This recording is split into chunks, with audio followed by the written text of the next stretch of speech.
But I actually really like to walk around, and I tend to project a little bit, so hopefully that'll be okay. We actually wanted to start today with a video. I was invited to come and speak, and I'm really delighted to be here. I have to tell you, I'm a Knoxville native. It's really exciting to be back, and I see people around the room that I recognize and haven't seen in several years, so it's nice to be here. We're going to start out, and I'm going to do an overview of the ACA. All right, we're talking about a 1,000-page bill, and we're going to squeeze this in like 30 minutes, okay? So what I thought I'd do is actually start with one of my favorite educational tools, which is a video that was produced by the Kaiser Family Foundation. It is the Patient Protection and Affordable Care Act in 9 minutes. So we'll start there.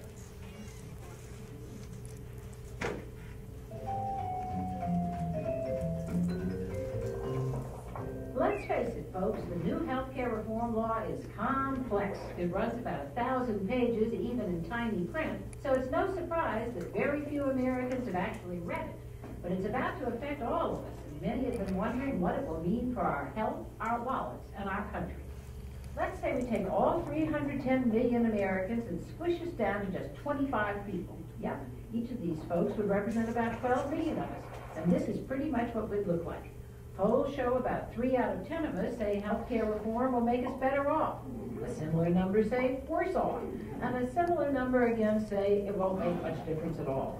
Some of us don't know what to think. I guess you could say we're kind of split on this one.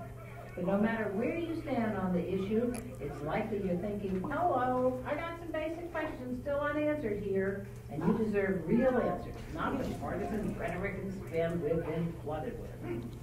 So let's break down what the reform law does and doesn't do and what it will cost. If you want to read the whole law, go ahead, but watching this video is the next best thing. Ready to jump in?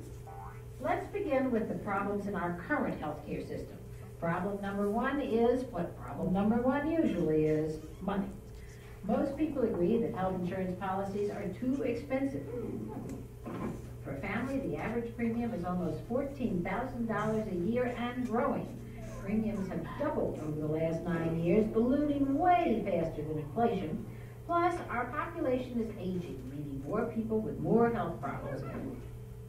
So healthcare costs are the fastest growing part of the federal budget. The second problem is that the system is full of holes, like the fact that people buying insurance on their own can be turned down for having pre-existing health conditions. Small businesses may be charged extra if some of the workers are sick, making insurance unaffordable. And some insurance policies have a lifetime limit on benefits. After that, you're out of luck. That means some of the people least likely to have coverage are the ones who need it most. Nice, huh? High costs and holes in the system mean more than 1 in 7 of us have no health insurance to protect us at all. Many more struggle to pay their bills and can only afford bare minimum policies that may not cover much. High cost to households, strain on the federal budget, and people with no protection. It's easy to see why many people were looking for something different. So here's what the health reform law plans to do in its first phase between now and 2014. To start dealing with cost, insurers will be limited in how they spend our premium dollars. If they use too much for administrative cost or profits, they'll be forced to give some of it back through rebates. This won't stop premium increases, but it may help some. Some services will become free in all new private insurance policies and in Medicaid, preventive care like screenings and vaccinations. People on Medicare, because they're over 65 or disabled, will get more help with their drug costs. Young people can save money and stay insured by remaining on their parents' policies up to age 26. And some small businesses will get tax breaks to help them pay for health insurance for their workers. And the holes, well, some will be closed starting now too. Lifetime limits on health coverage will be gone, whether you buy your insurance on your own or get it from your employer. And it will be illegal to turn kids down for having a pre-existing health condition like asthma or diabetes. Of course, some adults who buy insurance on their own will still be getting rejected between now and 2014. Those who do can enter something called a high-risk pool run by the government. No, it's more like a policy that covers the sickest uninsured people, meaning it's riskier for insurance companies. That's why the government will chip in some money to bring down the cost. Some say these high-risk pools will help a lot of people. Others say the pools will still be too expensive and may not have enough government money to stay in business until they're replaced by something better. in phase 2. On New Year's Day 2014, some big changes kick in. First, let's look at how the law makes health care more affordable. Medicaid will be expanded to cover all low-income individuals and families in every state. And depending on what you make, if you lose your job or your employer doesn't provide decent coverage, you may get a health insurance tax credit. And while most of us will continue to get health insurance at work, just like now, if you don't have that option, you'll be able to buy coverage in what's called an exchange. You'll be hearing a lot about them, so let's stop and look at how they work. An exchange is like a virtual insurance mega mall. Based on where you live, you'll get an easy-to-understand menu of options to compare plans in plain English, and the exchange makes sure insurance companies compete fairly under strict rules. The idea is that by giving consumers good information, a fair playing field, and access to lots of choices, competition among insurers will keep rates competitive. Now, on to plugging the holes. In 2014, insurers will no longer be able to turn people down or charge them more if they're sick. You might say, hold on a minute, if I can't be turned down and charged more, why not just wait until I get sick or injured to buy insurance at all? Not so fast, buddy. See, with few exceptions, people will be required to have insurance or pay a special tax. Same with larger businesses, who will pay fines if they don't insure their workers. Of course, nobody likes being told they have to buy anything. But without this rule, experts say you can't require that everyone be eligible for coverage. Imagine telling home insurers they have to cover people whose houses are already on fire. So the government will provide credits, expanded programs, and new rules. They say that by 2019, 32 million of us who don't have health insurance will have it. Some of those who will still be uninsured, undocumented immigrants who aren't eligible for coverage under the law. No surprise, all this is going to cost money. $938 billion over the next 10 years, according to the Congressional Budget Office, the impartial referee when Congress debates these kinds of things. It's a lot of money, sure, but if you look at it another way, it's 2% of our federal budget and 3% of what we'll be spending on health care overall. Now, the President and Congress insist that these new costs will be paid for so they don't push the budget deficit up any further. That means money will come out of someone's pocket. That's where the tough politics come in. A lot of savings will come from health care providers and insurers in the Medicare program. The fees the government pays to hospitals under Medicare won't be allowed to rise as fast as they have been. And insurance companies that provide services to people on Medicare will be paid less. Medicare will also create a bunch of experiments around the country to test different ways of paying doctors, hospitals, and other providers to make the healthcare system more efficient and improve the quality of care. With luck, some of these experiments will work and then be adopted by the private sector and help lower costs for employers and families too. Plus, a new federal advisory board will make recommendations about other ways to deal with increases in healthcare costs. Some taxes will go up too. People with high earnings will pay higher Medicare taxes. There'll be new taxes on insurers and businesses who offer high-end benefit plans and on companies that make medical devices and drugs. And anyone who visits a tanning salon now has to pay a new tax too. With these new cost-cutting measures and new taxes, the Congressional Budget Office says the whole package will actually reduce the federal deficit over the next 10 years. Of course, the total federal deficit is expected to run into the trillions, so the health reform law isn't going to solve that problem. Well, that's the reform law. Do you love it? Hate it? Still don't know? Either way, there's still a lot of work ahead. You'll be hearing lots of different things about this law. Some people support reform, and if anything, want to expand it and increase government oversight of insurers and the healthcare industry. Others oppose it and think it creates too big a role for the government. Some states have even gone to court claiming the requirement that everyone buy insurance is unconstitutional. Politicians and pundits will be talking to you as if you've got no idea what's in that 1,000-page law. But by watching this, you're on your way to getting informed. And you can make sure your friends and family are too, just by passing this little video around. It was cute, huh? How many people in the room have seen that video before? Okay, nice. All right. It's making the rounds. I always like to start there because this is so complicated. That was Cokie Roberts narrating, by the way, and she does a fantastic job of squeezing it into 9 fun minutes, right? So we're going to start. when we find our first slide. I'll just keep talking. The first slide actually is a link to the video itself. Can folks hear me if I'm away from the microphone? Is that okay? Please let me know if not. I just hate to be stuck behind a podium. So there were a couple of things that we did want to link. The very first slide, which we bypassed, does have a link to the video in it. You can easily find this video online. You can embed it on your website. You can pass it around via email. It's really easy to share, and I would encourage you to do that. Particularly if you are here on behalf of an organization and you want to update your staff, this is a really easy tool to do it. Although the next slide here is a couple of things that we need to fix from the video. The video was produced in September of 2010, about 6 months after the law was passed, and there are a couple of things that have changed since then. More than just the things on the slide, but these are some of the big ones that have happened. First one, some folks around the room get extra credit because I heard them sort of snicker about the Medicaid expansion.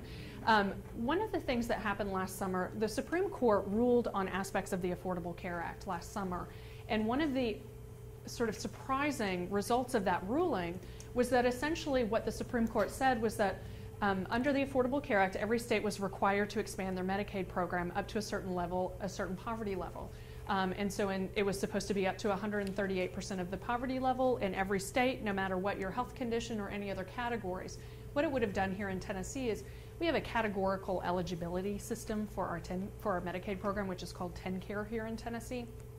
And what that means is that under the Affordable Care Act, it envisioned that all of those categories would go away and it would just be based on income eligibility. Well, the Supreme Court said, well, the law still says that every state has to do that, but it removed the penalty for states that decided not to follow that aspect of the law. And so essentially what it did was make it optional for states whether or not they would decide to expand their Medicaid program. It left it up to governors to make the decision. As you'll see, 21 states have refused to expand their Medicaid programs, or their governors have made that decision and made it public. Here in Tennessee, we have a little bit different scenario because our governor did not outright refuse to expand Medicaid. What he said, he actually addressed the legislature in March of this year. And what he said was, we're not going to reject the Medicaid expansion outright, but we're going to try to pursue a different option that he's calling the Tennessee plan. I have a slide in here in a minute, and we'll get into a little bit more detail. But it's important for you to know as a caveat with the video that this is still in flux. This is still a very big question mark here in Tennessee. And we'll talk a little bit about the impact on that in just a minute.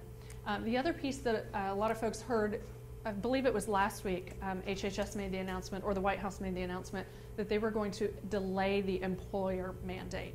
And this was the portion of the law that said that employers with 50 or more full-time employees had to cover their employees, had to provide affordable insurance coverage to their employees or face a tax penalty. And that actually is going to kick in 2015 instead of 2014. We can go to the next slide. All right, so under the Patient Protection and Affordable Care Act, over 900,000 Tennesseans who are currently uninsured would be eligible for some type of coverage. And for most folks, this would be some type of subsidized affordable coverage. You will see my little asterisk here, and it's not lost on me that we're at United Way. I apologize for stealing the asterisk. But I'll get back to that in just a second because this is the caveat about the Tennessee plan. We can go to the next slide. All right, so how will these folks be covered? And so we've broken it down. You will see my happy little asterisk here again. Again, I'm going to get to that in just a second. But I wanted you to see just sort of the sheer numbers here. We have, here in Tennessee, there are about 1 million people who are currently uninsured. That's about 1 in 6 Tennesseans. And the majority of those folks are going to be eligible for some sort of affordable coverage. I'll also get into a little bit later who's left out, who's going to remain uncovered. But you'll see, for the most part, the largest number of folks are going to actually be eligible for coverage through the marketplace. And that's the little virtual mega mall we saw, and they called it the exchange. In the Patient Protection and Affordable Care Act, it is called a health insurance exchange, but when they were focus grouping over the last year, trying to figure out ahead of outreach and enrollment, it was discovered that people really don't know what an exchange means. So we started using the term marketplace. And so you'll hear me say that. I'm practicing that. But so we're going to call it the marketplace because that seems to mean more to folks and they understand it. We can go to the next slide. All right, so this is a little bit more about the Tennessee plan. These are some of the main points. And basically what the governor and his staff are doing right now is they've been trying to negotiate with the Center for Medicaid and Medicare Services in DC and that's a division of HHS. And essentially, Tennessee is trying to negotiate a plan that is different than any other state. It's modeled after something that some other states have already gotten permission to do, but we've taken it a couple of steps further, and these are some of the main points. Well, one of the things that's important in the context of what we're talking about today, which we're really focused on talking about who's going to be eligible for coverage, when, and how they get enrolled. This is a very complicated addition to that discussion, because what it means is for the governor, first of all, what they are going to need to do, he and his staff are going to need to get approval from the Center for Medicaid and Medicare. There were some rules that came out recently that actually addressed some of the things that they were trying to do with cost sharing, and I believe the governor came out and said that he was less optimistic that they were going to be able to negotiate a plan. More difficult from my perspective is bullet number 2 down here. So the Affordable Care Act does not require the legislature or the General Assembly to approve a Medicaid expansion. In fact, it's left up to the governors, and the Supreme Court sort of upheld that piece. But the governor did come to the legislature, and he promised that he would bring it back to them for their approval. If he was able to get a Tennessee plan, he would bring it back to the legislature. Well, the legislature is out of session now, and they don't come back until January. So what this means is that he would have to call them back in special session to get them to pass essentially a version of a Medicaid expansion ahead of their normal session. Open enrollment begins in October. I have to tell you, I've spent some time at the legislature. I've been in Nashville for the past couple of years, and I can tell you that this, to me, is the bigger hurdle. To me, I think it's very politically difficult for the legislature to come back explicitly just to take a vote on this issue. And so for us, I'm skeptical that there is going to be an option for the folks who fall in that category come open enrollment October 1st. That can change. We got a question in the last session whether there's any timeline on that decision. There's no timeline on it, but what happens is the federal government actually pays the full cost of the Medicaid expansion for the first couple of years, and that time starts next year. So if we don't expand next year, we forego all of that federal funding that would have covered it in that first year, and the funding does start to taper down to 90-10 match. And so there is a lot of funding that we would sacrifice. From my perspective, and when we were talking with the charitable clinics earlier, the bigger issue is that it's going to leave a lot of people uncovered, and these are going to be the lowest income people in our communities. We'll go to the next slide. All right, so how are folks going to be covered? So what we have now, I want to start at, here's my Vanna walk. I want to start out here with these red categories. How many folks in the room are familiar with TennCare? We had some folks who are case managers or social workers. So when we're talking about TennCare, we have here in Tennessee, our Medicaid program, our TennCare program is what we call a categorical eligibility system. It basically means that you can't qualify for TennCare just because you're low income. You have to be low income and also meet what we commonly call the 5-finger test. You have to be elderly, blind, disabled, a child, or the relative caretaker of a child. And so these are the categories that you're seeing on the bottom. And I folded, blind is folded with people with disabilities in here. And there are different income levels for the different categories. Who's left out of that? Well, childless adults is the biggest category of folks. If you are a childless adult and you do not fall into one of the other TennCare categories, it doesn't matter what your income level is, you wouldn't qualify unless you fall into one of these categories, or there's also some disease groups that do qualify for TennCare. So basically what that means, what I've done here on the chart is we have a couple of different categories of people across the bottom. We also have federal poverty levels here on the left-hand side. Now, how many people in the room are used to talking about federal poverty levels or dealing with it? Oh, fantastic. Okay, all right. That is a much higher proportion than a typical audience. So I will give context. For the rest of us who aren't used to talking about FPL all the time, there's another chart that will give this a little bit more context.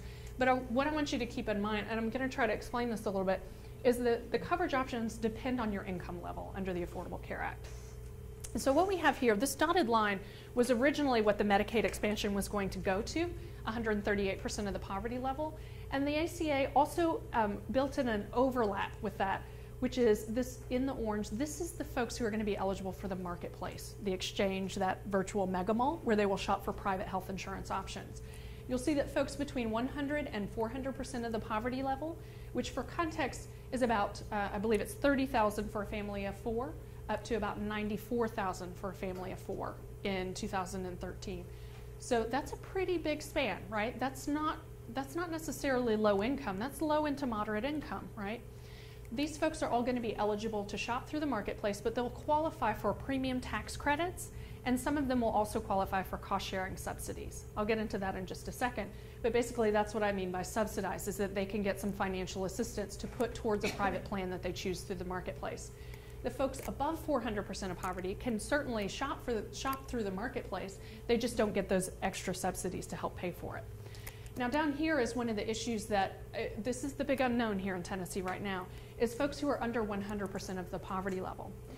The way the Affordable Care Act was written, it assumed that folks in that income bracket were going to be covered under Medicaid. And so they actually explicitly in the legislation, it said that these premium tax credits and cost sharing subsidies are available in this bracket.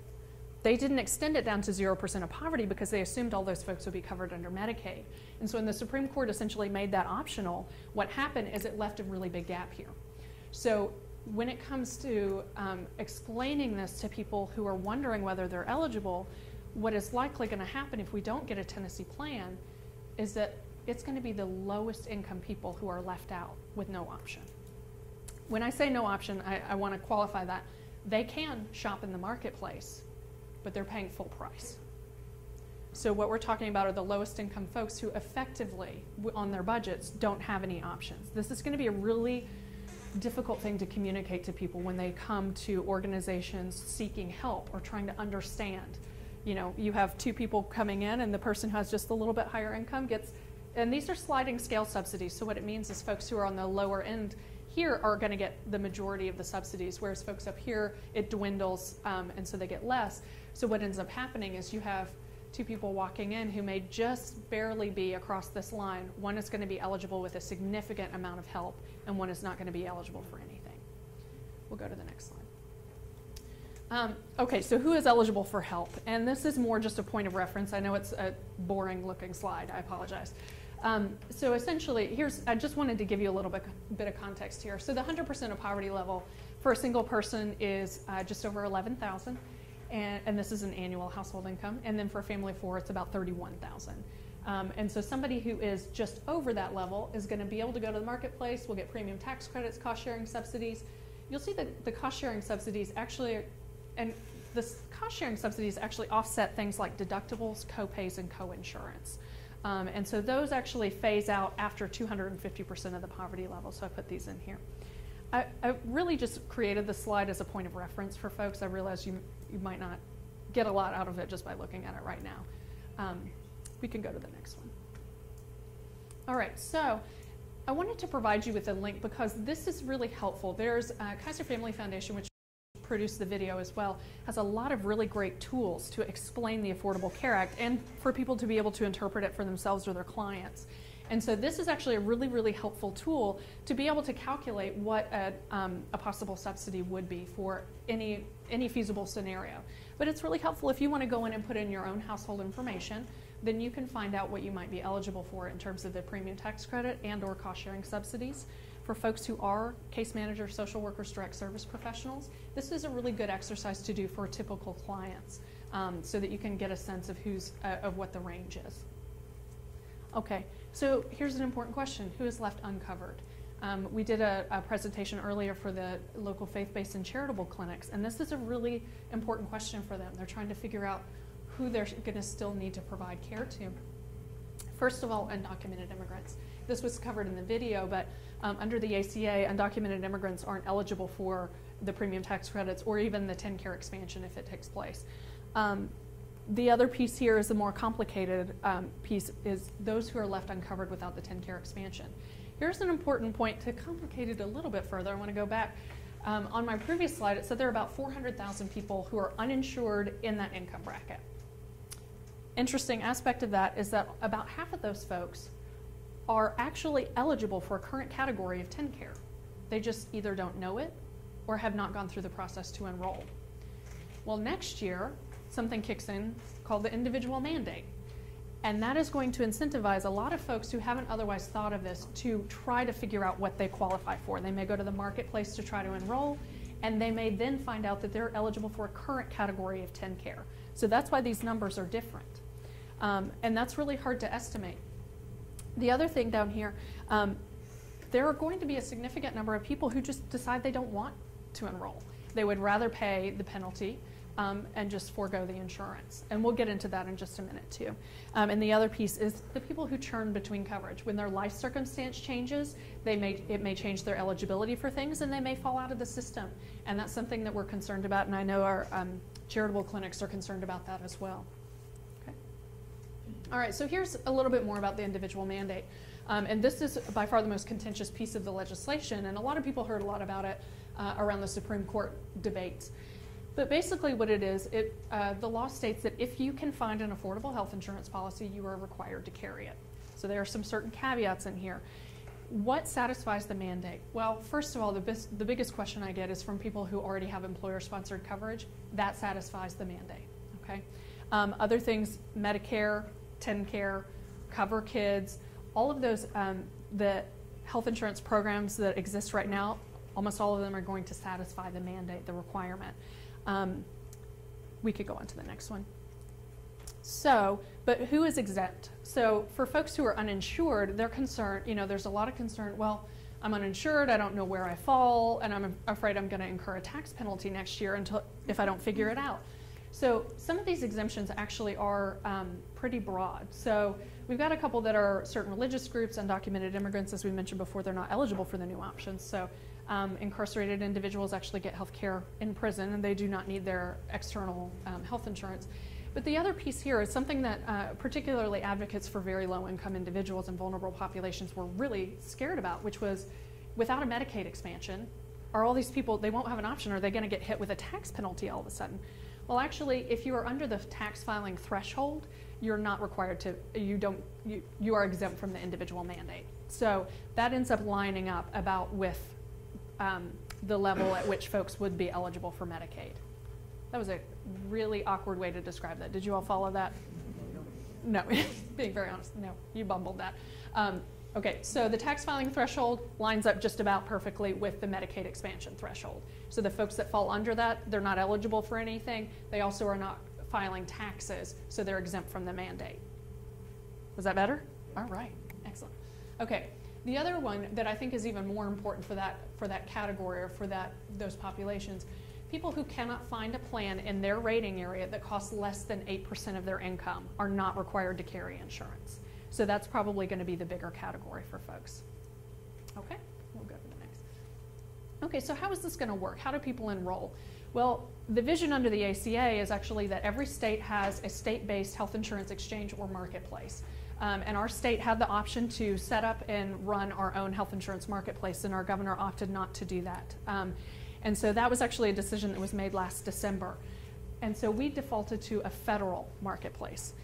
There are several other states, I think we have 34 states that are defaulting to a federal marketplace. And so basically what this means is that for all the folks in Tennessee, effectively it doesn't change the way that consumers will interface with the marketplace itself, but it does change a lot. We'll leave it right there. It doesn't really change the way that consumers interface with the marketplace, who's administering it. But there were a lot of flexibility. There was a lot of flexibility that states could have employed to do some things behind the scenes and tailor their markets to their own needs. And ours is going to be much more standardized because we're with the federal marketplace. So essentially what it is, the best way I can describe the marketplace to you is it's like a Travelocity for health insurance. The options available in the marketplace are private commercial health insurance products. So these are going to be, what you would normally see outside in the small group market. So they're going to be fairly new plan designs, but it's going to be a lot of familiar names to you. Blue Cross Blue Shield, Cigna, I believe Humana, Coventry, and a new co-op, which is called the Community Health Alliance.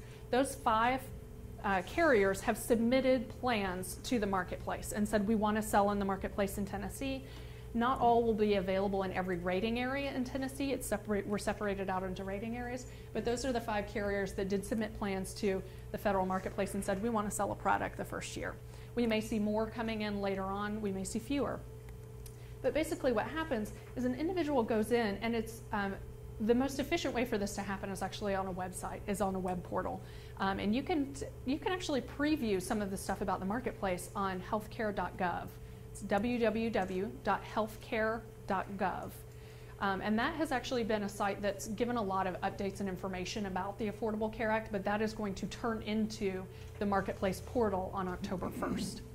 So essentially what happens is somebody goes in, enters in a little bit of information about their household income, their family size, and what it does is it tabulates, the website will tabulate your premium tax credit and whether you qualify for any cost sharing subsidies. And it will show that to you so that you can then see that and say, okay, well, I qualify for a $150 premium tax credit each month, and I'm going to take that virtual coupon essentially, and I'm going to go shopping on the Travelocity side of it, which is basically looking at all my options and knowing that I can apply that tax credit to the plan of my choice.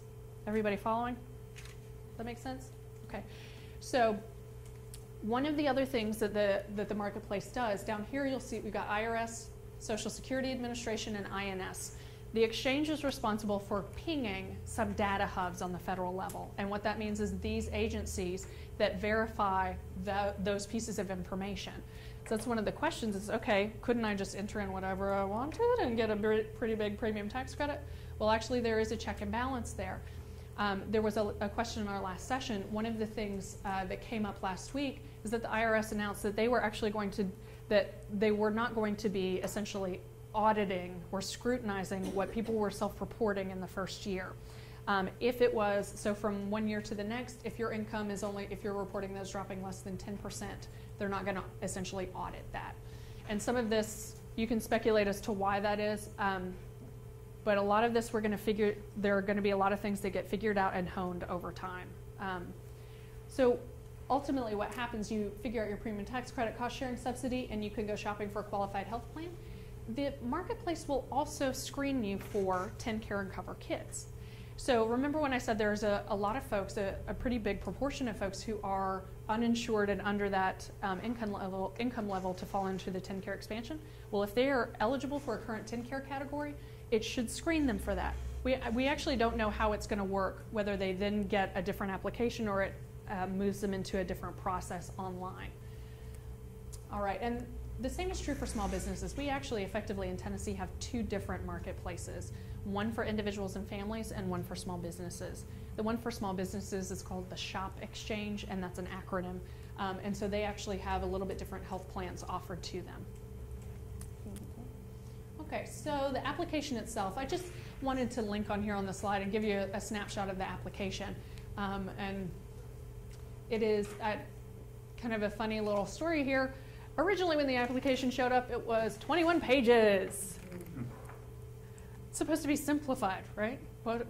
So after a lot of feedback in the regulatory process and working with different consumer advocates and folks who work with low-income populations or people who need it with special needs, they were finally convinced they could actually trim it down to 3 pages. So that's what we have now. And you can actually view these online. There's one for individuals, one for families, and then one for folks who decide they don't want financial assistance but want to enroll into a plan of their choice.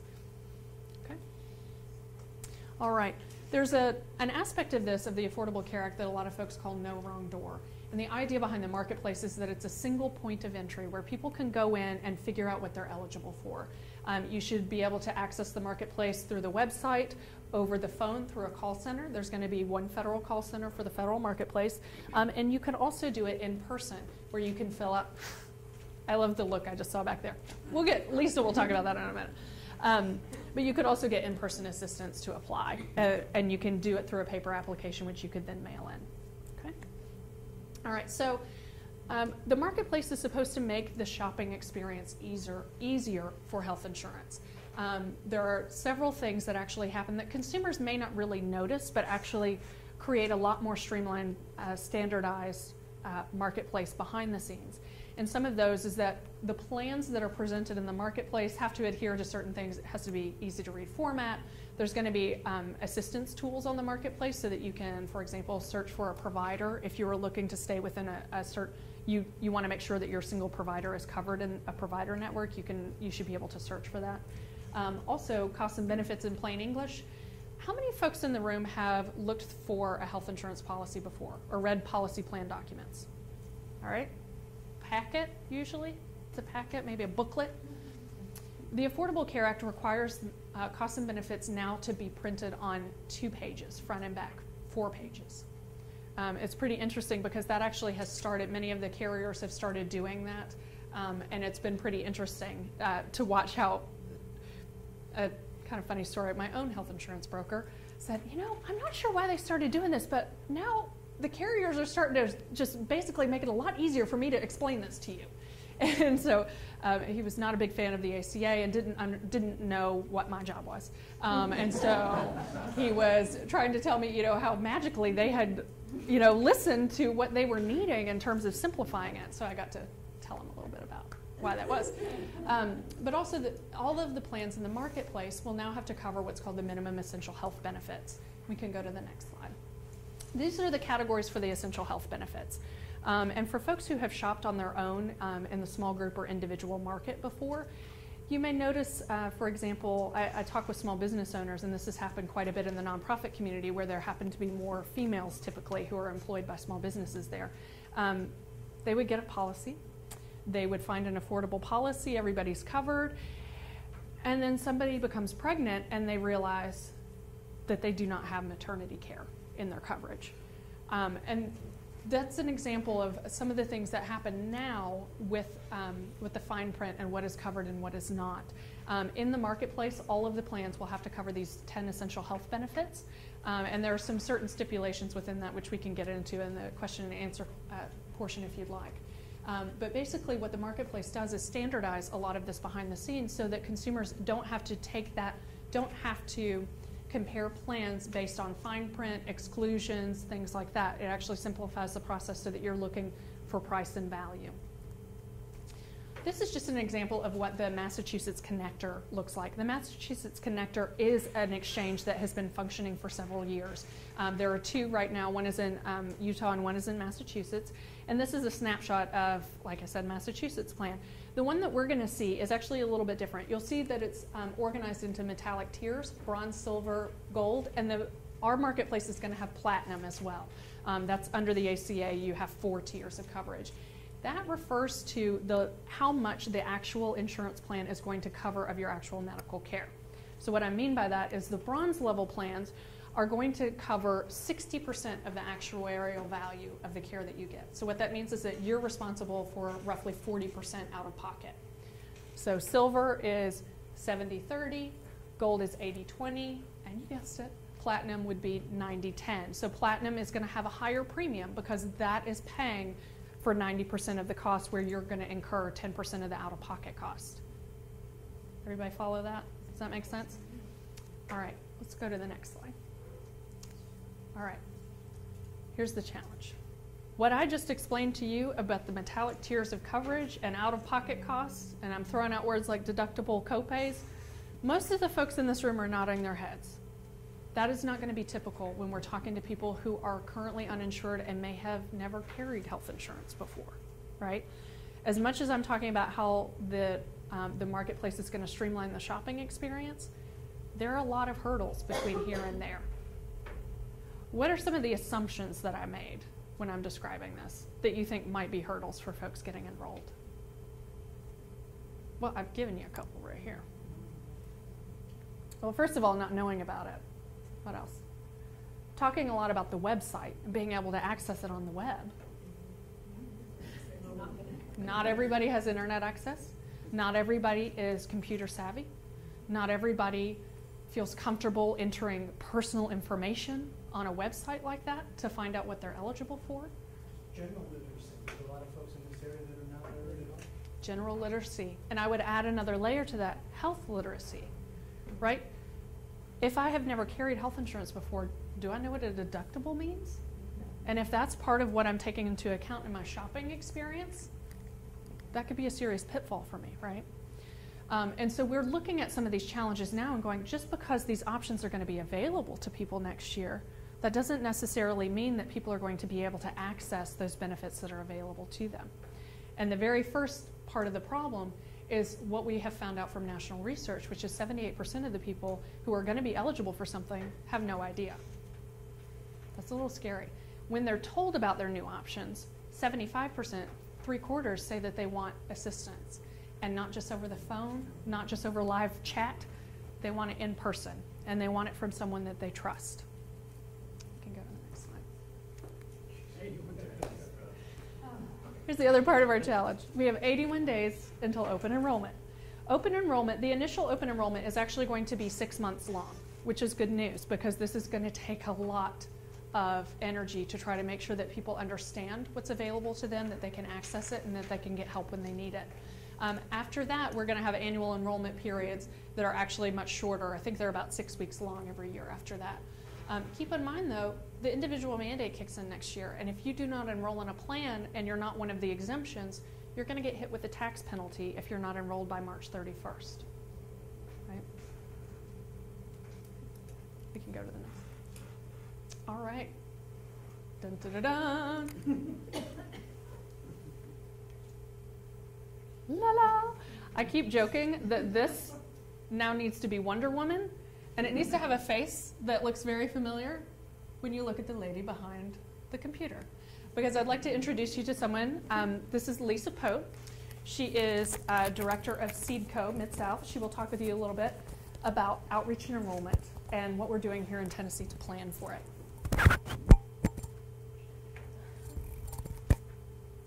Wonder Woman. Wonder Woman. I like that. She's going to get wristbands and everything. I like that. I think I probably have to. Hi, everybody. So it's 7:20 on a school night, right? Y'all have been working all day. So first of all, I want to say thank you for being here, and I hope that Beth and I are helpful for you tonight. Let's just do a quick show of hands so that I know who's in the room. If you're with a community-based organization that serves clients that we're talking about, will you raise your hand for me? If you're a board member, are you a board member of an organization that serves that organization? Okay. Any faith-based organizations in the room? Private, anybody from private business here or connected to private business at all? Okay, so I know who's in the room. That's very helpful. Beth, you want to hit the next slide? So I'm Lisa Pote. I'm Senior Vice President for SeedCo. I manage the Mid-South office. SeedCo is a national nonprofit. It's based in New York City. We have offices in Baltimore, Georgia, Memphis, New York. We are running the Navigator program on the Upper Eastern Shore in Maryland. We just got granted an opportunity to do that in 5 boroughs in New York. And we were chosen through a statewide collective here of folks from all across the state to help write for federal funds to coordinate a statewide collaborative for navigators. And navigators are the folks that are providing assistance. They're the shepherds, if you will, that'll be helping people. So you want to hit the next slide, Beth? So here's the problem from our perspective. Beth did a great job of showing this. We're not going to tell you anything you don't know now. We've got to enroll over 500,000 people, and we really kind of need to do it in 6 months, right? Between October 1 and March 30th. And just for the purpose of this conversation, because Medicaid expansion is not on the table at this moment anyway, we're looking at 100 to 400% of poverty. So if you remember those income guidelines, that would be very helpful. So again, I'll ask for a show of hands. Who in the room actually serves folks that are the working poor? Okay, so that's very, very helpful. The feds, how do I start? So when we came on the scene, there was a conversation about the governor had not made his decision yet to do, not to do an exchange. And so the reason the collaborative was formed in the first place of the advisory committee was to try and find match dollars against government match dollars, state match dollars, to get people enrolled. At the time, we were talking somewhere in the neighborhood of $20 million. Well, when the feds put their grant opportunity out for the Navigator for Tennessee, it was $1.4 million. And the reason that it's so small is that a lot of states, not just our governor, decided, you do this, federal government, we don't want to run our own exchange, which pretty much took all of those dollars off of the table. And I think they were disappointed, to say the least, that there were that many states that chose not to run the program. So it was a little pool to begin with that was divided very narrowly. So we wrote, when we wrote for Tennessee, we also wrote for Georgia. Georgia has more eligible uninsured, so the pool there was a little over $2 million, whereas in Tennessee it was $1.4 million. So obviously, $1.4 million is not going to cut it, right? My office is in Memphis. Our population of eligible uninsured is 150,000. We could have used $1.4 million just in Memphis. So because of these Medicaid expansion decisions, there can be a lot of people that show up at our doors wondering whether or not they're eligible, and they won't be. So there's a big pool. There's got to be a big conversation that we're engaged in. You know, as Beth mentioned, there's lots of confusion, mistrust in government and in the ACA. People wonder what in the world is going on. So needless to say, at this moment in time, we're all under a microscope. So the political environment, the pressure's on for us to get this right. So the opportunity, I said in our session before, I'm a fourth generation optimist. It can be tracked back to my great-grandfather genetically. And so I will tell you that I believe that $1.4 million is actually a great opportunity for us. I'm personally probably the only person on the face of the planet excited about that at this moment because, okay, you know, I'm an older person and I've been around for a little while and can say that when there's $20 million, everybody wants to go to it, right? They all want a piece of it. $1.4 million, a lot more people are going, you know, that's really not worth my trouble. So what's happened is that $1.4 million is giving us the opportunity to build a framework across the state to create connections and partnerships and to engage people in a completely different way than 20 million would have. 20 million would have had a lot more sectioning off. $1.4 million, yeah, that's all about systems building. So believe it or not, I've heard from a bunch of folks across the state and in the writing of the grant, statewide organizations that contacted me. Lisa, we hear what you're trying to do. We don't want the money. We just want to work with you.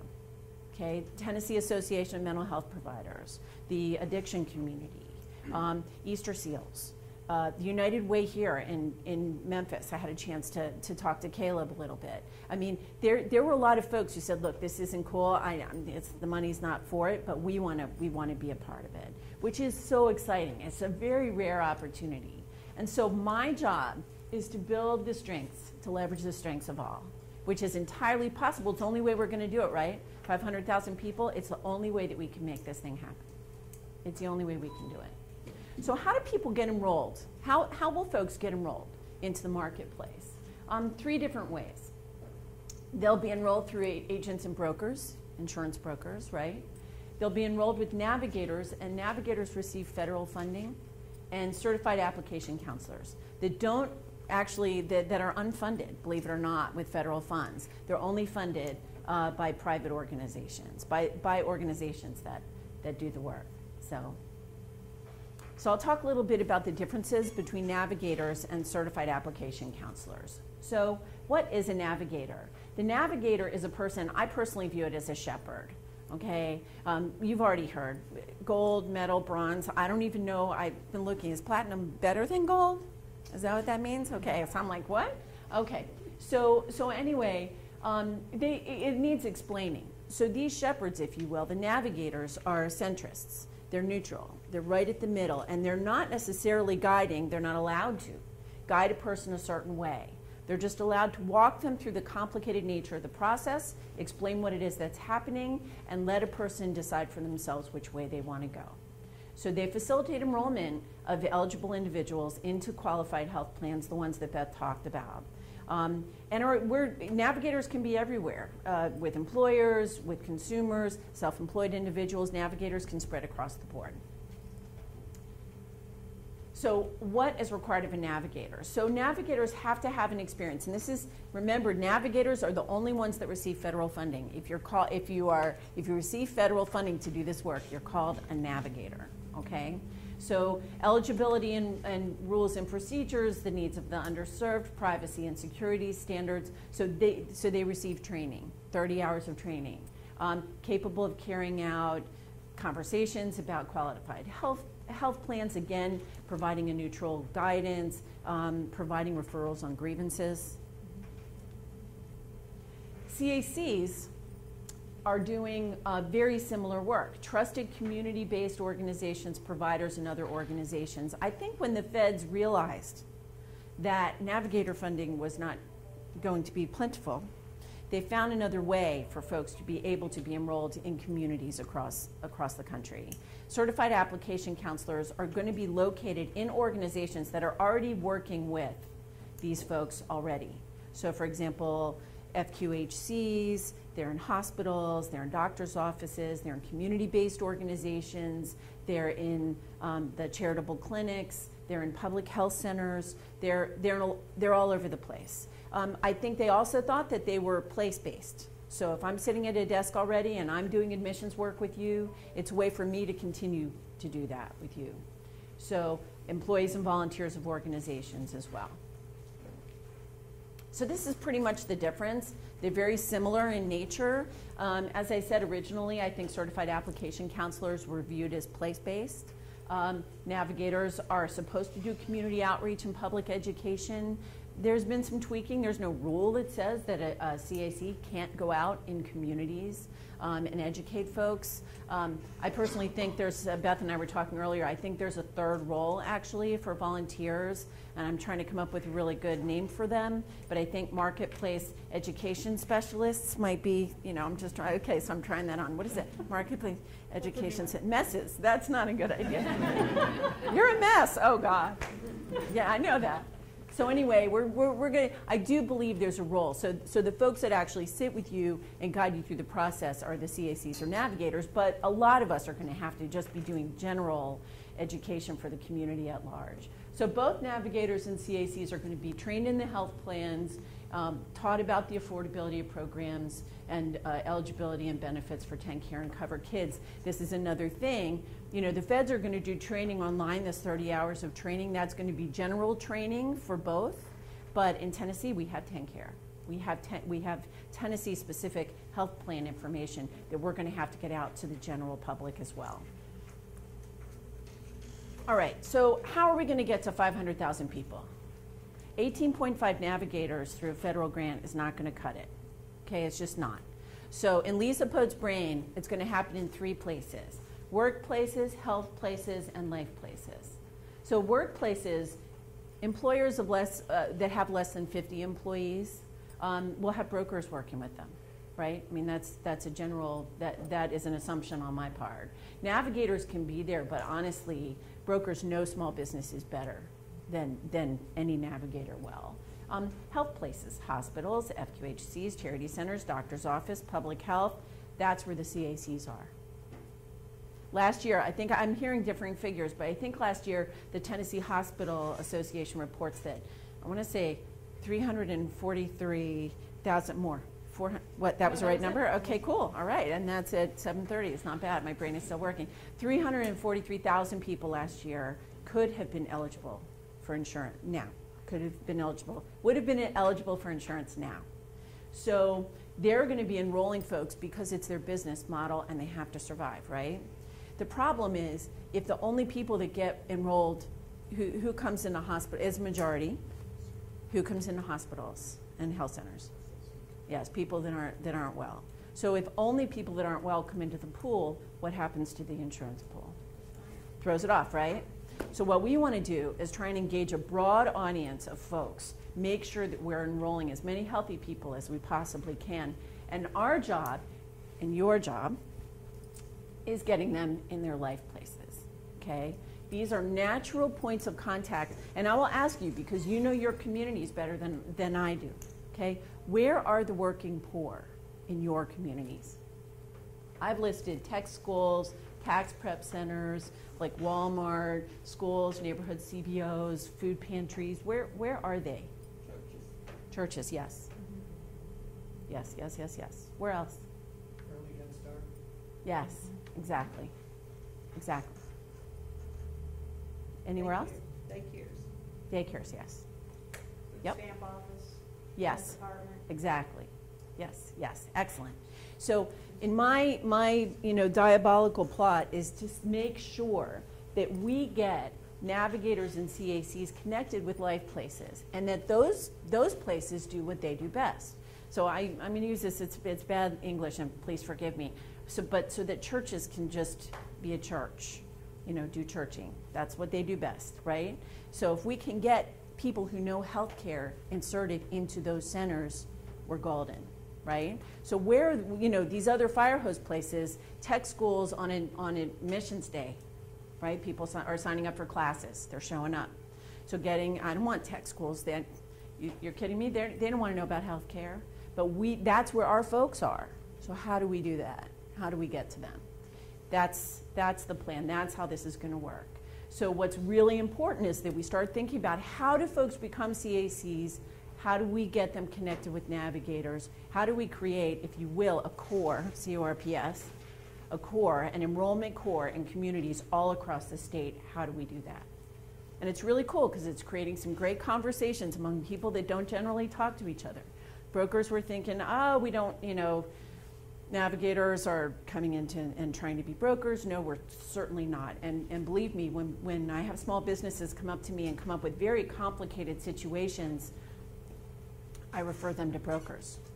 But when brokers see individuals that have life problems that are much bigger than they're connected to, they know how to manage, I'm hoping that they'll refer them back to communities. There's a lot of opportunities for working together now. We can make that happen. So this is what the most recent opportunity looked like. So the feds put up $1.4 million for us to write for. We wrote for $1.3 million for 18.5 navigators across the state. Our focus was on high population areas, Knoxville, Nashville, Memphis. We're in Upper East Tennessee, and there's Hamilton County and Chattanooga, and there's a statewide reach through rural communities as well. So, and as I said, connecting navigators and CACs with natural points of contact. They're going to make their decisions on August 15th. My birthday is August 16th. So it's also the day Elvis died in 1977, just in case y'all were wondering. So, but anyway, so this is what the distribution looks like from our perspective. But if I could, the next map that we need to create is an overlay of where all the navigators are going to be from across the state. I think we need to put that on here. Because what's really cool is the FQHCs had HRSA funding offered to them. And there were some folks in Knoxville, I know, that got that funding, right? Cherokee Health System. Right, Cherokee Health Systems got that funding. So they're going to have more navigators here. And there will be navigators across the state. And what we're in the middle of doing now, which I'm very excited about, is we're meeting with all of the other applicants for the federal funding from across the state. As far as I know, there were only 3 groups that applied. We wrote, the Tennessee Primary Care Association Road, and the Tennessee Justice Center Road in Central Tennessee. And I'm sure it's entirely possible that I don't know about everybody that wrote in the state of Tennessee, but those are the ones that I know about. And we actually met day before, was it yesterday? Yeah, it was yesterday. Oh, wow. Time flies.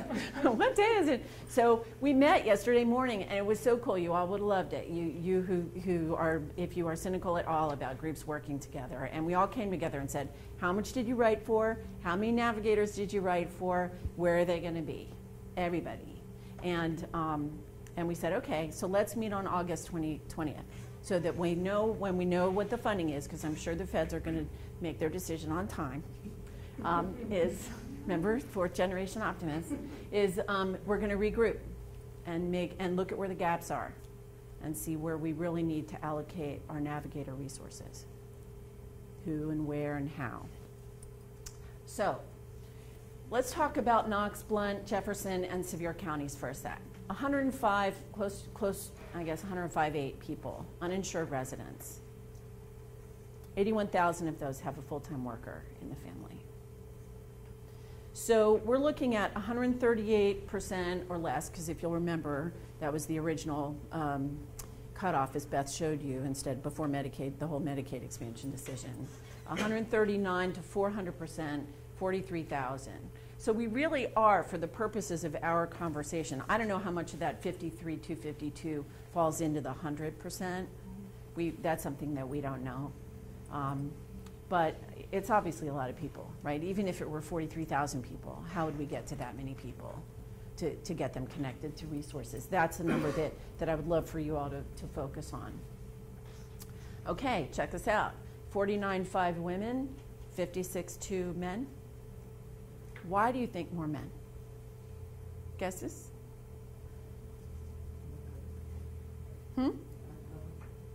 Yes, they're not covered. It's true. Men have a tendency, especially younger men, that they're invincible. Right? I have two of my own blood, and yes, my sons, and they definitely think they're invincible. So that's right. Exactly. Hmm? Yes, that's right. Well, yes, that's true. They're definitely fifth generation optimists, and the other invincibles. Also, right, that's what we've heard of, that younger group thinks that nothing is going to happen to them. Okay, so, all right, the next slide, Beth. Okay, so let's just talk about the elements of a successful outreach and enrollment campaign. First of all, you've heard me talking about focusing on existing strengths. So I'd like for you, if you get anything out of this, if you remember anything about tonight, it would be my request for you to go back to your community of work, your service area, and look at who do you connect with naturally around that, right? And look at that network, how we're going to be expanding our network. In Knoxville, we're going to be subcontracting with the Knoxville Area Project Access folks, and Mark Burns is in the room if you don't know Mark. So, you know, assuming we get the funds, and it's really great. We are just beginning to start thinking about what it looks like to network and communicate and share resources with all of our different partners. So that's what we're going to look at. Now, I put that second bullet on before the governor, before he ran astray with CMS, because these decisions that they've recently made, as Beth mentioned, it's going to be very difficult to get Medicaid expansion moved forward before open enrollment starts. It's just, it's next to impossible. So it was always my hope that in creating this network, this really robust network across the state, the governor would have a natural place to just drop his program into so that we could connect with the people that we want to reach in addition to the ones that we know are eligible for the marketplace now.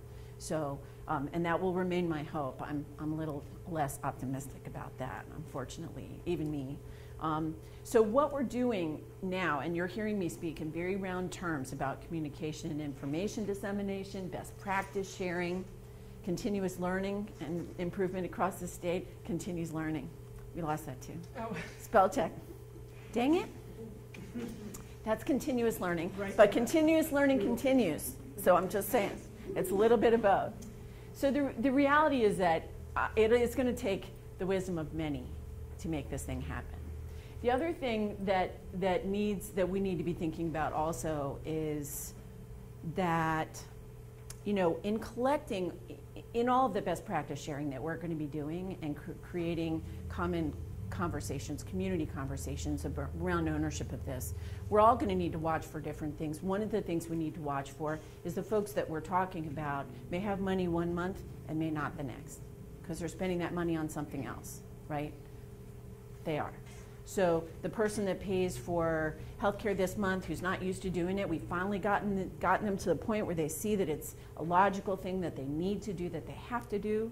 The next month, they're in a car accident, and they have to repair. They have to do car repair, or that need that money for, it's September, and then August, they need that money for school supplies, or they need it to pay the rent because something, you know, it's like shifting, right? People that work with poor families know that the ground shifts underneath them all the time. And so how do we help build support networks around these folks so that they can be successful and continue in healthcare? So what's happening this summer? We're taking our show on the road, the Lisa and Beth show, and so yay, I can sing if you want, but we're doing presentations just like this everywhere so that everybody understands, at least we're just beginning to seed the conversation so that we start building ownership among the people that live in their own communities. Because obviously collaborations are going to improve things. We're also trying to build a fundraising strategy. And so I will say this, who snickered at the phone symbol about how you could get information or get enrolled in healthcare? Yeah, so I've worked in government for a long time. I've been in business and government and the nonprofit community, and I will say that I have every hope that the federal government's hotline is going to be excellent and well-manned and not have long waits. I can also say that if I ever did get my 23-year-old son to call, or my 27-year-old son to call, if they did, then they wouldn't wait online very long, right? It just wouldn't happen. You get to, and needless to say, someone in Sevier County, someone in who's completely, for whom this is a completely new thing, they are not going to wait a long time.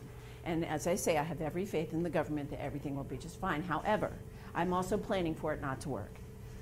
And so that means that we need funds to help to support things like 211 centers or other mechanisms to redirect people, to get them the help that they need.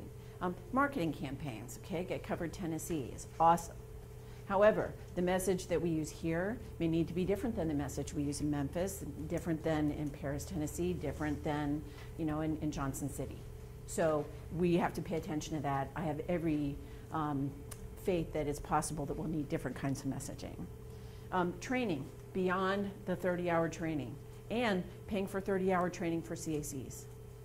Okay, that's something that organizations are going to have to pick up.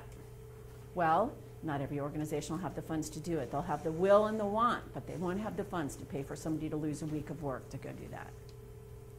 So I'm trying to create a conversation across the state related to fundraising and helping to bring funds to this initiative, because that 20 million really would have been nice. It would have been really nice, because it would have helped to pay for that. I'm glad for the $1.4 million, but if we're going to get to people the way we need to get to them successfully, we're going to need the funds to do it. So, what role can community partners play in outreach and enrollment strategies right now? Here are messages that work with your clients. They're road tested, right? All insurance plans will have to show the costs in simple language with no fine print, okay? Simplifying. Financial help is available, so you can find a plan that fits your budget. Financial help. There will be new affordable options available for people without insurance. Affordability. All insurance plans will have to cover doctor visits, hospitalizations, maternity care, emergency room care, prescriptions, a robust array of services. So those are messages that you can begin using with your consumers right now. So here's another thing that you all should think about is, do you have staff that you want to train to be a certified application counselor? Do you have someone on staff that you want to do that with? And how to do that? The training, we believe, is going to happen in August. And we'll be putting out the APB to let everybody know when that's going to happen. Social workers, intake offices, case managers, that's who that is. The other thing that you can do is connect with other statewide entities. So here, Knoxville Area Project Access, the Primary Health Care Association, Tennessee Primary Care Association clinics, the FQHCs, Cherokee Health Systems, there are going to be navigators around. The cool thing is that we're, as I mentioned before, we're creating common training, common communication. We're going to pull people together in communities regardless of how they're funded to do this work, which is transformational. It's a completely different method of getting to folks. So you can join our email list. We're going to make this available to you. This is us, contact CECO. That's our email and phone number. And I'll give you my email address is lpote, L-P-O-T-E, at ceco.org. I don't have one for Wonder Woman.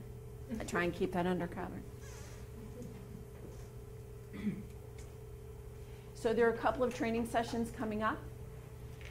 July 16th, there's one at the Center for Nonprofit Management, and this is the one is actually going to be, is this the one that's live streamed, Beth? Actually, yeah, we've just learned, these are two different trainings that we have planned at the Center for Nonprofit Management, which is in Nashville. But with the help of the ACA Foundation, they've actually sponsored our ability to live stream both of these trainings, and we just found that out. So actually, these are going to be, they're a little bit more content specific. I need to stop standing in front of it. But so the first one is going to be for nonprofit. So if you were somebody, if you're an executive director or you are in charge of operations, or you're trying to figure out what are the employer requirements for tax-exempt employers, or what are the opportunities that you have for your own employees, that's what this one is going to be about next Tuesday. And then the one in August, August 26th, is specifically for community health centers. And so for our earlier presentation, we included this, and that's one that I'm going to be co-presenting with the Tennessee Primary Care Association. So that ends our presentation tonight. We'd be glad to open it up for questions if y'all have questions for us. Have you been reaching out to extension agents to try to train them as CACs and navigators? You mean like through the university? Yeah, that's a great idea. No, I've not reached out to them. Do you have contact information? Okay, if I'll get you and then my card. That would be helpful. Thank you. Thank you. You talked about the application being available in plain English. Will it be available in plain Spanish and Yes. plain something else? Yes, the call center, well, so the publications are gonna be in multiple languages. And I actually don't know how many, but the call center is gonna be able to provide assistance in 150 different languages. And they're making materials available now in multiple languages. And Spanish, of course, is already, is up, the application is obviously finished. When you were talking about the exchanges, Beth. and you said it will be like shopping with a coupon. Does that mean that you're going to get credit for that tax exemption right there, or are you going to have to wait till you file your income taxes and get a refund? That's a great question. It's actually either. So you have the choice. When you go into the marketplace and you figure out, you enter in a little bit of information and it tabulates your premium tax credit, you have the choice whether you want to take that as a monthly amount and then apply it directly to the insurance plan of your choice, which is what I imagine most people will want to do, or you can choose to pay full price for the plan of your choice and then get that as a refund on your taxes the following year. You can choose to do either. But as you might imagine, for most folks, they're going to look to have that taken off of their monthly premium. And so that's what I imagine. And you know, I tried to use that analogy of the coupon. That's fairly new, me trying to do that. Maybe not very successful. Because it's what actually ends up happening. You find out how much your premium tax credit is, but that never comes to you directly. It goes directly to the insurer of the plan that you choose. From the government to the Yes. insurer? Yes. And you said that for the first year, they're not going to verify what you're going to Oh, basically what's happening, so there is, I think because of the administrative back end being very burdensome at this point, you know, they're trying to figure out how to make it workable, especially because the federal marketplace is doing this for so many more. So I'm not sure exactly what, how it plays out. I am not encouraging anybody to give false information on the marketplace. Well, so part of the problem the first year is that they don't have, for people that are enrolling, not everybody has filed a past prior tax return. So what they're doing, right, and so you think about it like what triggers an audit with the IRS? Okay, let's think about it this way. I'm trying this one, sorry, you guys are guinea pigs. So basically what it is if you are reporting that your income is no more than 10% different from last year, that won't red flag you. They can take sort of they will take your good word on it, right?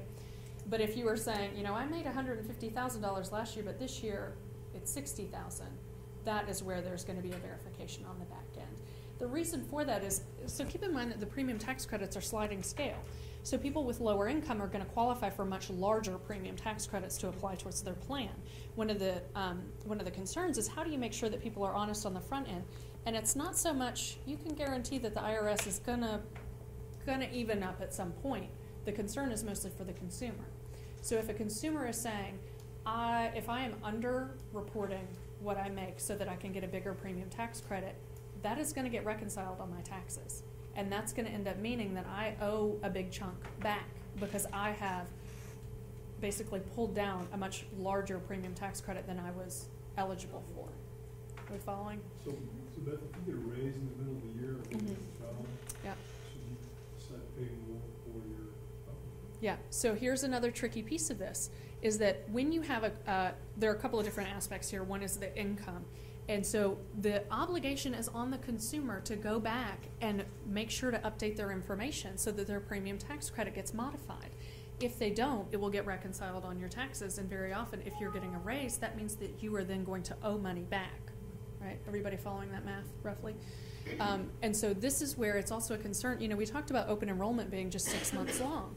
Well, that's when when a lot of folks are going to be working very, very hard to make sure that people get enrolled initially. But there's going to be a need for consumer assistance beyond that for folks who have a change in life circumstances.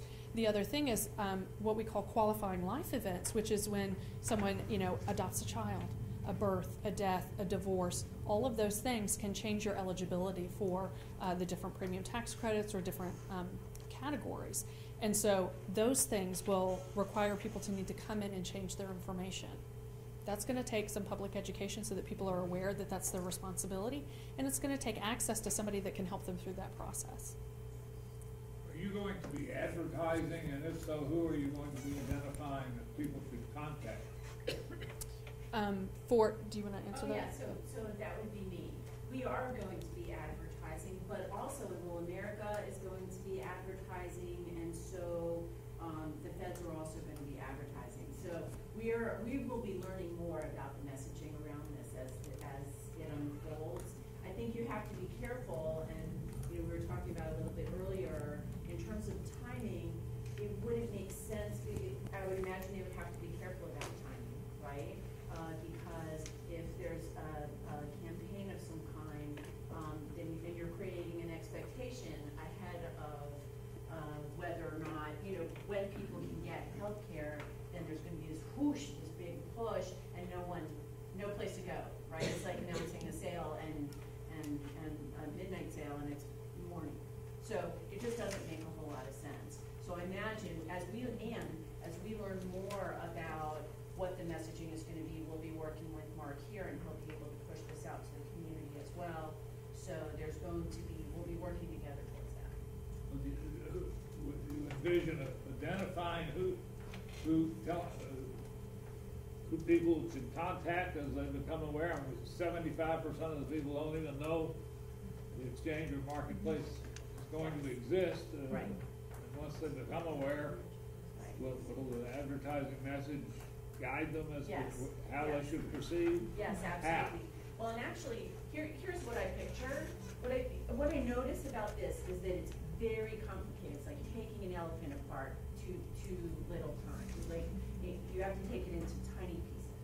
So first, we have to get people to understand that there are changes that are going to be happening.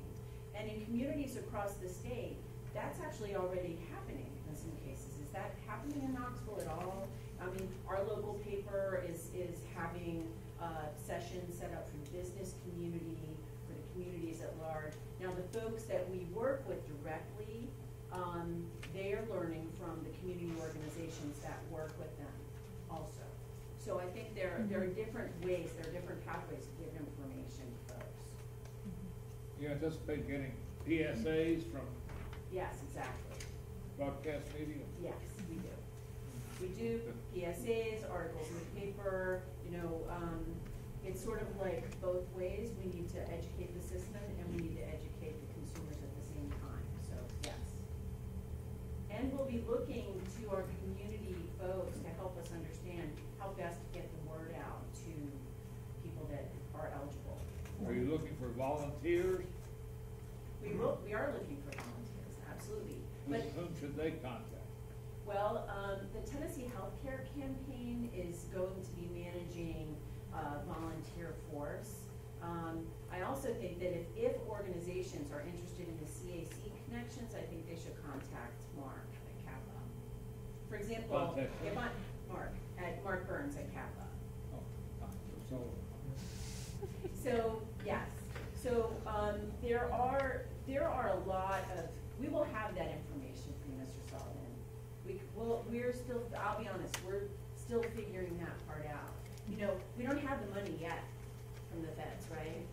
I know we will. I talk a really big game now. yeah, but the navigator money doesn't begin to get it. I mean, Exactly, that's the whole Hopefully point. that'll That's America. exactly, you're 100% correct. So we're literally on like a bunch of different tracks. We're traveling a lot of tracks at this point. So circling back to the folks that are working with us, helping to understand those communities, understanding how to get to navigators. There's a group of us from Anderson County, the Interagency Coalition, the Free Medical Clinic, the United Way, that are serving the low-income population, and we're trying to figure out how to coordinate a countywide effort to bring this message to bear. What's our next step? If you can pick one person among you to contact me, then we can talk about what next steps are. Okay? Because I'm guessing there's no best practices out there yet, right? No, believe it or not, this is it. This is the cool part. This is the other thing. In Tennessee, when have we ever been first in is the camera off now? Yes. Is it still going? But Beth's got the microphone, so maybe they didn't hear me say that. So I'll turn to you this way. I feel like right now, and Beth certainly with the development of the advisory council, we're making a lot of headway as a state. What we're doing, I believe the meeting I had yesterday with all these folks that we were all together, that was groundbreaking. That felt like best practice to me, which is so cool. One thing, I'm going to plug this a little bit, but what ended up happening, we're the first state that's taken on an initiative like this with a federal marketplace. So in other states where where the state government is taking the lead on designing the marketplace, they are providing leadership for outreach and enrollment. When our state opted not to do that, we basically stepped in and said, and working with Baptist Healing Trust, we were tasked with brokering a public-private partnership with the state-based marketplace and trying to figure this out. And when the state backed off and said, we're not going to be in charge, there was a vacuum of leadership, and we stepped into it and said, we've got to figure this out. And so what we did was pull together private entities, and we've built this private collaborative, and we were the first state to do that. And so I've provided some technical assistance to other states to try to do something similar, but we're really, literally building it as we're flying it. And so it's not easy, but we're meeting a lot of incredible people that are teaching us the best way to do this. And part of the reason for having these stakeholder engagement events is to learn from you. What do we need to be thinking about? Who do we need to be talking to?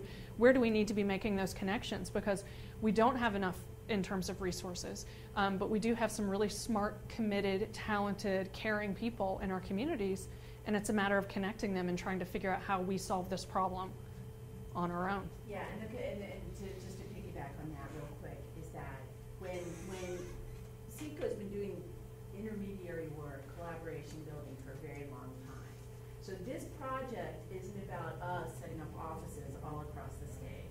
This is about us identifying partners and saying, you tell us, what's the best, what papers do we need to be in, to your point? How do we get the word out? Where are the people? Where do they interact? Where, who is there and how can we connect to them? You're in effect informing the development of your own outreach, which I think is like, right? That's going to make it work.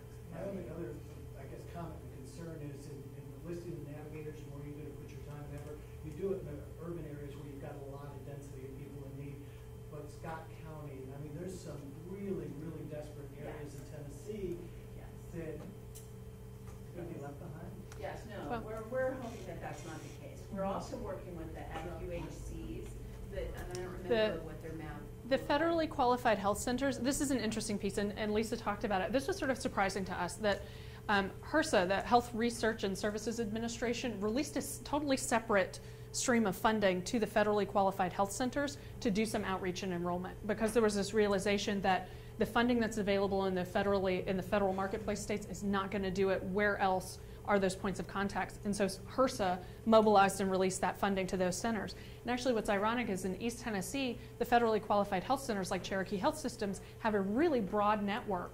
And actually East Tennessee is fairly well covered by by the federally qualified health centers and their outreach satellite sites. And so when we met with the Primary Care Association and said, oh, okay, that was when we overlaid our maps and said, oh, great, you all already have that funding. That's fantastic. You already know those communities. We don't need to be there. Let's be here. And that's really what happened. These organizations came together and started trying to figure this out. And it's pretty amazing because these are the organizations that are theoretically in competition with one another. And everybody has put those hats aside and said, no, we've just got to figure this out together. And the reality is that this map with those single stars, I didn't even like it. I don't love that map either. Because Tennessee, as my mother says, bless her heart, in Philadelphia, Tennessee's really long and thin. It's got a lot, and it's got a lot of empty spaces in it, and we're really clearly aware of that. I'll tell you where we do have problems, though. We have funders who are committed by virtue of their bylaws to only fund things happening in their areas. And a lot of times, there are no funders in the areas, in the rural communities that need a lot of help, okay? So it's gonna take a little creative brainstorming to try and figure out how we're gonna do it, but we, believe me, the Left Behind thing is not, it's not gonna happen. Yeah. Has there been any thought in the promoting of the act that, trying to get people to enroll, that you put out some information trying to dispel some of the myths about the act, that keep people from doing it, especially the ones that were, when you hit 70, they're just gonna let you die, and, you can't, those kind of things that keep people from wanting to enroll because they have heard all these things. It's,